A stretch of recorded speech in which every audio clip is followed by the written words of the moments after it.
านผู้ชมที่เคารพในศุกร์ศึกษา 2026-2027 นี้มหาวิทยาลัยแห่งชาติได้มีการรับสมัครผู้ลงทะเบียนเข้าเรียนทั้งหมดแมนจำนวน 8,765 คน และมีนักสอบเสียงตัวจริงแมน 7,867 คนพร้อมเดียวกันนี้ก็มีแผนจะรับเอานักศึกษาเข้าเรียนได้ทั้งหมดแมนจำนวน 7,025 คนใน 13 คณะวิชาเรียนและ115 หลักสูตรในระดับปริญญาตรีเพื่อปฏิบัติตามทิศนำของกระทรวงศึกษาธิการและกีฬาก็คือแผนพัฒนาคุณภาพการศึกษาของมหาวิทยาลัยแห่งชาติได้จัดการสอบเสียงคัดเลือกเอานักศึกษาเข้าเรียนทรงเรียน 2026-2027 โดยมหาวิทยาลัยแห่งชาติได้จัดการสอบเสียงใหญ่ขึ้นอยู่ที่วิทยาเขตดงโดกมีห้องศาสตราจารย์ปริญญาเอกสินทวรดาราวงศ์ผู้อำนวยการใหญ่มหาวิทยาลัยแห่งชาติประธานคณะกรรมการสอบเสียงมีทานนางสิทธัตถาไต่แก้วพิบูลห้องหัวหน้ากรมประกันคุณภาพการศึกษากระทรวงศึกษาธิการและกีฬามีบรรดาทานห้องผู้อำนวยการใหญ่มหาวิทยาลัยแห่งชาติบรรดาคณะกรรมการฝ่ายต่างๆและพนักงานที่เกี่ยวข้องเข้าร่วมการสอบเสียงคัดเลือกเอานักศึกษาเข้าเรียนมหาวิทยาลัยแห่งชาติปีนี้แม่นจัดการสอบเสียงแบบซึ่งหน้าให้นักเรียนจบชั้นม.7ได้ลงทะเบียนถูกต้องตามขั้นตอนมาสอบเสียงอยู่ตามห้องสอบเสียงที่ได้กำหนดไว้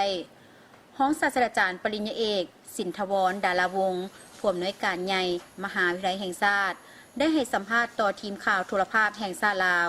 เกี่ยวกับการสอบเสียงศุกร์ศึกษานิวาเพื่อความเป็นระเบียบเรียบร้อยของมหาวิทยาลัยแห่งชาติได้มีการกาเกี่ยมความพร้อมต่างๆมาตั้งแต่เดือนมิถุนายน 2026ซึ่งได้แต่งตั้งบรรดาคณะกรรมการรับผิดชอบฝ่ายต่างๆเช่นคณะกรรมการชี้นำคณะกรรมการย่อยเพื่อลงเลิกแต่ละหน้าเวียกของการสอบเสียง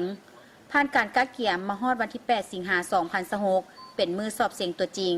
เห็นว่าแต่ละหน้าเวียกแม้นมีความพร้อมห้อยส่วนห้อยปีนี้แบ่งออกเป็น2กลุ่มคือกลุ่ม A วิทยาศาสตร์และเทคโนโลยีมี65หลักสูตรกลุ่ม Bสังคมศาสตร์และมนุษยศาสตร์มี50หลักสูตรสอบเสียงวิชาคณิตศาสตร์ฟิสิกส์ศาสตร์และภาษาลาววรรณคดี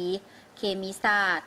สอบเสียงวิชาคณิตศาสตร์และฟิสิกส์ศาสตร์วิชาภาษาลาววรรณคดีวิชาเคมีศาสตร์วิชาชีวศาสตร์และภาษาอังกฤษ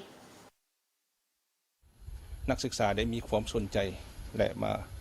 สมัครสอบเสียงก็เป็นจำนวนหลายเนาะหลายกว่าปีกายนี่หลายสมควรเนาะปีนี้นี่นักศึกษาตัวเลขที่มาลงทะเบียนสอบเสียงตัวจริงนี่มีถึง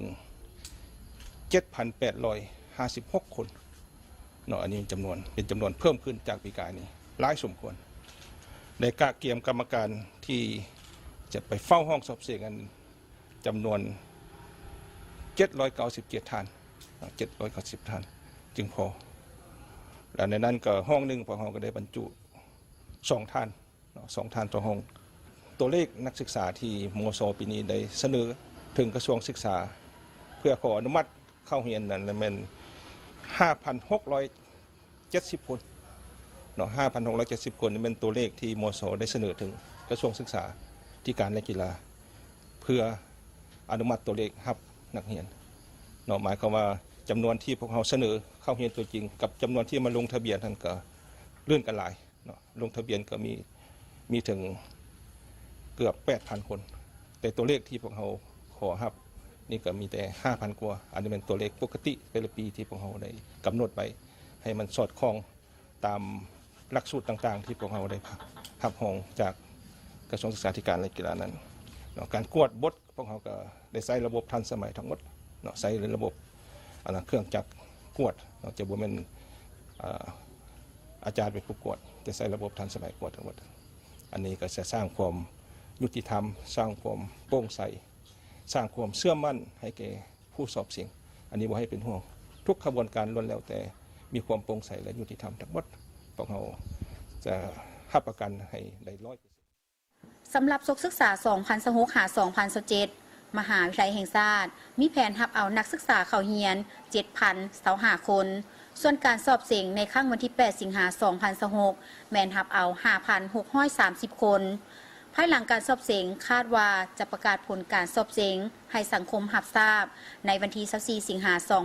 2026และจะเปิดรับลงทะเบียนวันที่31สิงหายน2026เป็นต้นไปโอกาสนี้ท่านผู้อำนวยการใหญ่มหาวิทยาลัยแห่งชาติได้ฝากความห่วงใยถึงบรรดาลูกหลานที่เรียนจบม.7 หรือเทียบเท่าที่ได้เข้าสอบเสียงในครั้งนี้ก็คือลูกหลานที่เกี่ยมเสียงเข้าเรียนมหาวิทยาลัยในสุขศึกษาต่อไปให้เห็นได้ความสำคัญเท่าเทียมกันเรียนจบทุกสาขาวิชาแม้ล้วนแต่มีความสำคัญในการประกอบอาชีพเพื่อพัฒนาตนเองสังคมและประเทศชาติและสำหรับน้องๆและลูกหลานที่มาเสียงจงเอาใจใส่ต่อการสอบเสียงให้ได้รับผลดีและได้รับผลสำเร็จดังที่ตั้งใจไว้